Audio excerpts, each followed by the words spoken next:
Yo, what's going on? How we doing? Let's get ready to rumble. Welcome back to the 10-yard fight. I'm Coach KK. This is volume 22, part 8. I got some more of these QB design runs for you. QB blast and QB zone is on today's menu. This is the play card right here. This is outdated. I'm going to show you the new version of it. It was a spell check and 3 plays implemented into the scheme. I will show that maybe one more time, then I'm just going to naturally show the new version of it. So everybody can get caught up to speed. Everything on here is for a purpose and a reason. And we have QB Blast today coming from the Gun Ace. I like it because at first, the most important part of it is the formation. It's a 7-man front, like a wall.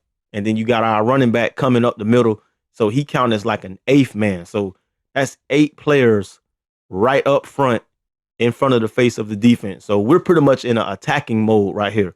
Now, this play right here, excuse me, is designed for short yardage situations, but this is a conventional play. This is picture perfect on how it look when everything plays out like it do on the art. If you read from left to right, you will see the receiver is going to leave his cornerback because that's the free man that has nothing to do with the play. And he's going to run him off and go get the safety. Everybody else is hat for hat across the board. You can see I motioned my running back out wide for isolation purposes, just to move one of the guys out of the box. And everything happened just like it displayed on the play art. We know that don't happen every single down. That was in a perfect world. It do happens though, but like I say, all cylinders have to be popping. You know, you got to be popping on all cylinders. That was how it usually goes. You know, somewhere there's going to be a leakage in the offense or that wall that we're talking about. So let's get this thing started and let's talk about some real conventional scenarios. So this is what it's made for right here. If you ask me, short yardage situations inside the 5, 4th and 2, 3rd and 1, you know, to keep the chains moving and to keep the down and distance manageable.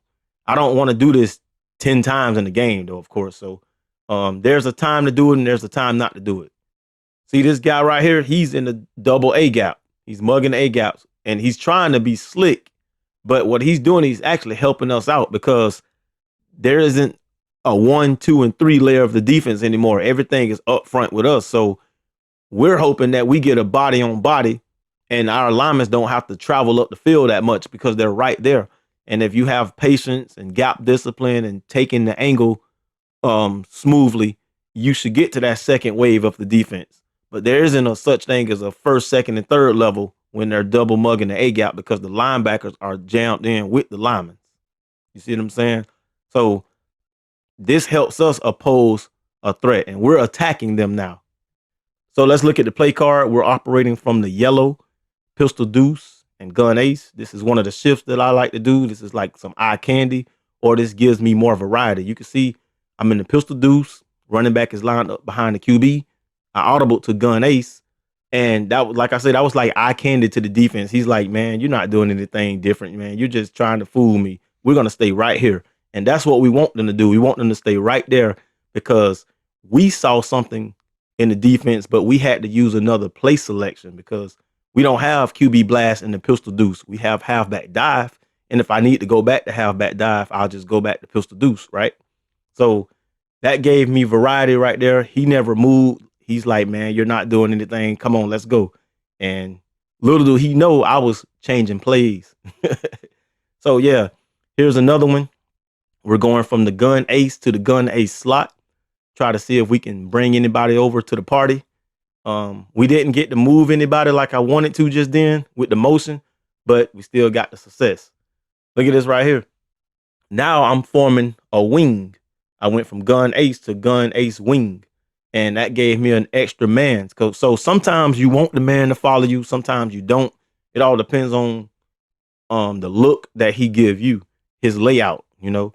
So today, let's focus on some of their habits, their tendencies, you know, where they align their defense at, where the user is going, where is he trying to go, what is he anticipating you to do. All of that stuff matters. You can see most of these plays, he's waiting on inside zone because this is a balanced formation where you don't know if we're running or passing. That's what I love about the 12 personnel. The tight ends, they work so well in the passing game and they oppose a run threat. So you can't leave anybody slipping because I get a lot of yards with my backup tight end. Little do you know. He's like the less eligible person in terms of catching and the attributes, but he gets a lot of catches. I can do a video on just the backup tight end. They call him like the U receiver or something like that.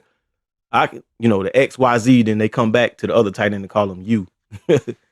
But yeah, you can see in these next few clips, I had to go to the sideline.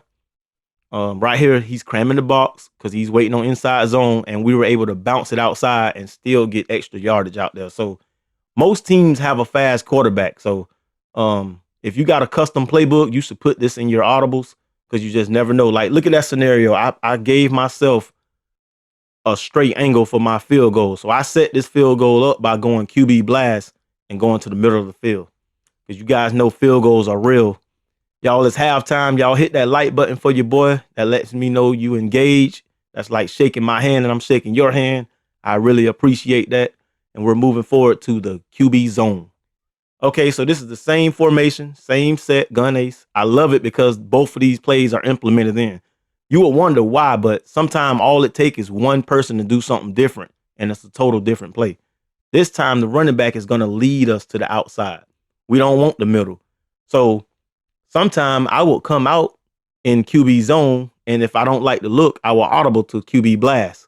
But I at least had to have one of these in the audible. See what I'm saying? Look at the user. He's waiting on inside zone. We ain't going nowhere near that. We're going totally the opposite way.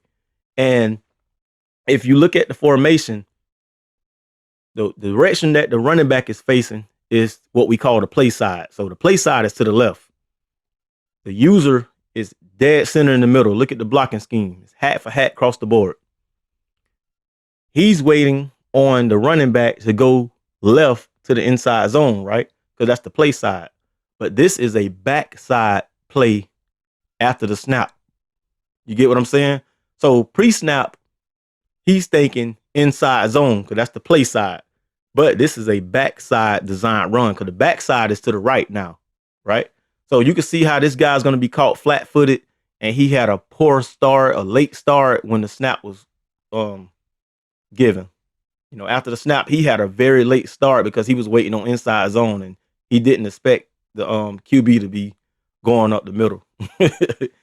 So you can see right here in these next few clips, they're going to be waiting. Like, look at him. He's just anticipating. He's just taking inside zone away. He is dead center locked on inside zone. And that's what I love about it. The influence that we can have over the users. And that's why we take full advantage of staying in the same set.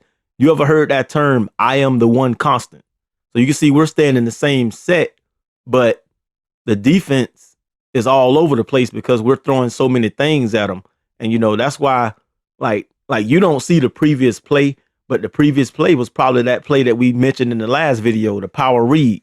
Who's to say we probably gashed him on a 40-yard run to the outside, and now it's creating open lanes in the middle of the field.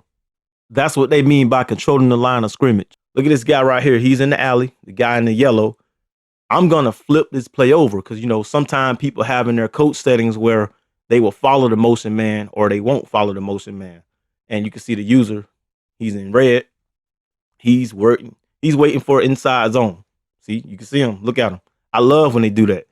So he didn't follow me. So we have an extra man for blocking.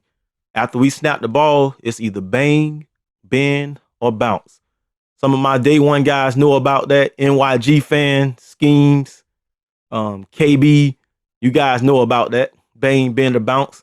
Some of you new guys got to get up on that video if you haven't watched it, man. That's one of my most informative running videos. Look at that right there. That was a bang, and then I had to bend it. Basically, I was pressing, and then I found the cutback lane. Don't hit the speed button until you're out in the open field. Look at that. I got 100 yards on the ground with my quarterback. I get a lot of gains with 100 yards, and I'm really all about running the ball in this scheme right here.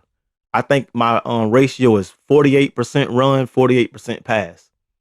You can see right here, that running back is leading us. Sometimes you're not going to the sideline because the cutback lane is right there. I'm Coach KK. This wraps up part 8 of volume 22. I'll see you guys in the next one. Enjoy.